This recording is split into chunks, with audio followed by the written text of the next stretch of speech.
WXII 12 News at 10 on the Triad CW starts now. Deja vu right now at 10. We're tracking another round of severe weather and when it will be moving out. Plus new developments in this North Carolina billboard that's making national headlines.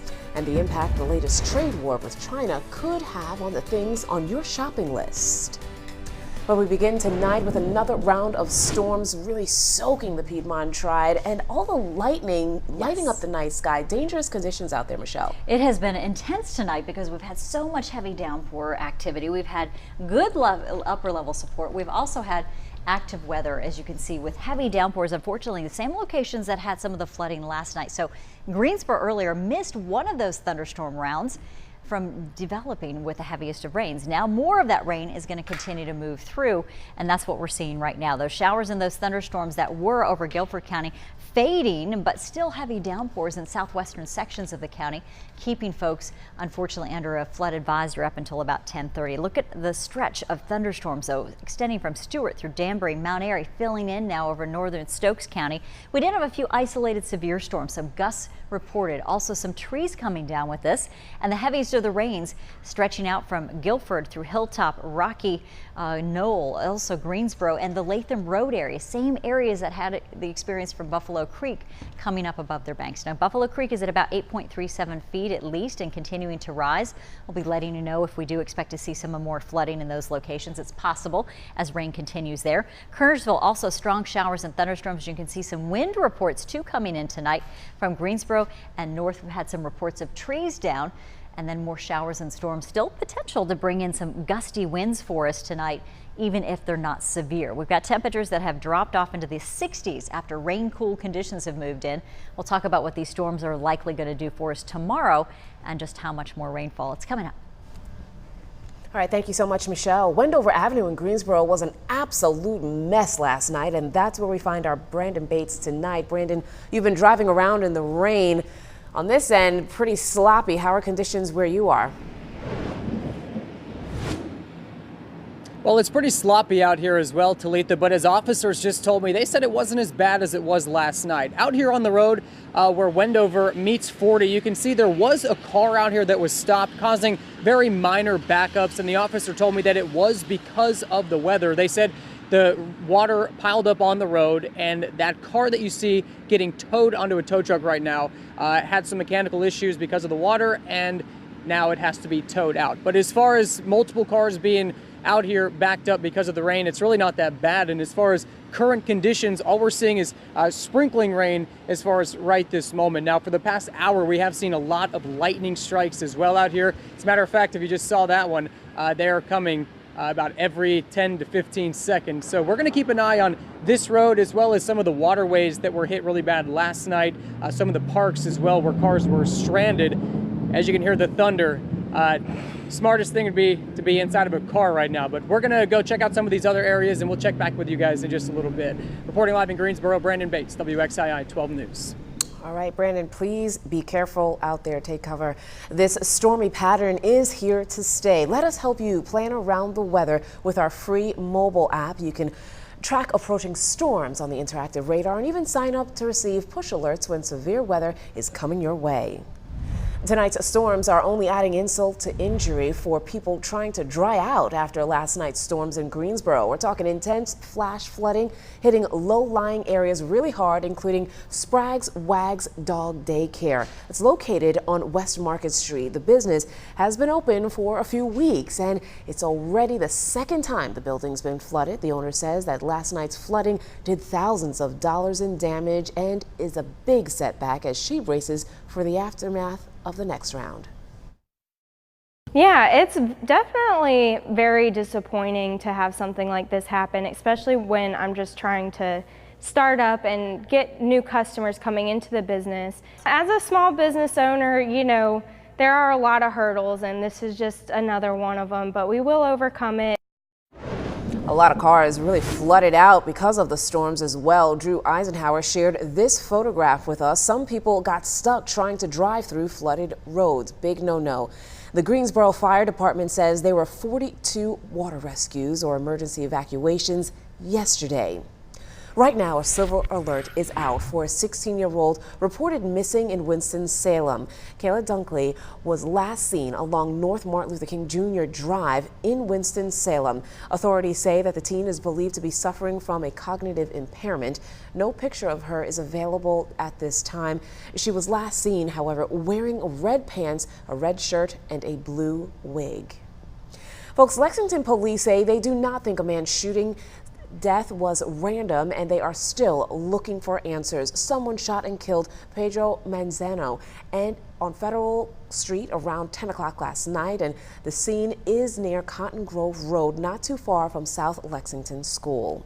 Around the same time, Lexington police say someone hit and killed a 19-year-old by the name of Megan Herons, and as she tried to cross the street, officers found her at the intersection of Winston Road and Longview Street near Speedy's Barbecue. The Rockingham County-based company that made the gun used in the Sandy Hook school shooting massacre wants the U.S. Supreme Court to hear its appeal. Remington Arms is citing a federal law as it appeals a Connecticut court ruling that reinstates a wrongful death lawsuit filed against the company over how it marketed the rifle to the public. The 2012 shooting left 20 first graders and 6 educators dead.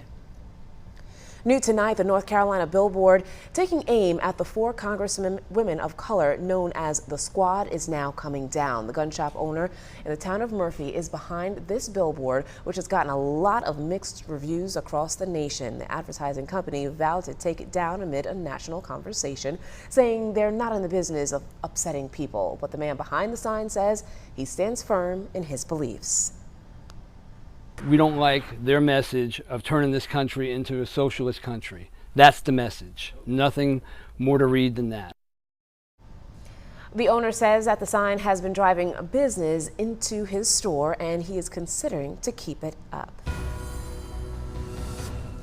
President Donald Trump rallied supporters tonight in Cincinnati, Ohio. It is his first campaign rally since his visit to Greenville a few weeks ago, and the controversial "Send Them Back" chant that came from the crowds there aimed at those 4 congresswomen. Tonight, President Donald Trump blamed Democrats for crime in the nation's inner cities, following up on negative comments that he made about Baltimore. He also claims Democrats want to help migrants more than their own struggling communities. Prices on electronics, toys, and even clothes could soon spike if the new tariffs President Trump is threatening to hit China go into effect on September 1st. Reed Binion explains. Somebody should have done this with China a long time ago. President Trump announcing the U.S. will slap a new tariff on merchandise coming into the U.S. from China. $300 billion worth of goods and products being sold into our country. The 10% is for a short-term period, and then I can always do much more or I can do less, depending on what happens with respect to a deal. This on top of an already tough series of tariffs China has been hit with by the U.S. We're also charging them 25% on $250 billion.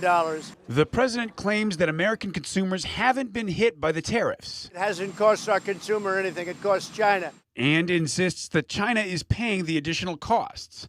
But economic studies show that American consumers, not foreign exporters, are bearing the weight of the tariffs. I think President Xi, who's somebody I like a lot, I think he wants to make a deal, but frankly, he's not going fast enough. He said he was going to be buying from our farmers. He didn't do that. If they don't want to trade with us anymore, that would be fine with me. Would save a lot of money. Democratic Senate Minority Leader Chuck Schumer echoed the president's sentiments. We have to be really tough on China. They've taken advantage of us. America has lost trillions of dollars and millions of jobs. I'm Reed Binion reporting. A bipartisan budget deal now awaits for President Trump's signature after it passed the Senate today with a 67-28 vote. The measure suspends the debt ceiling limit and sets federal spending levels for 2 years.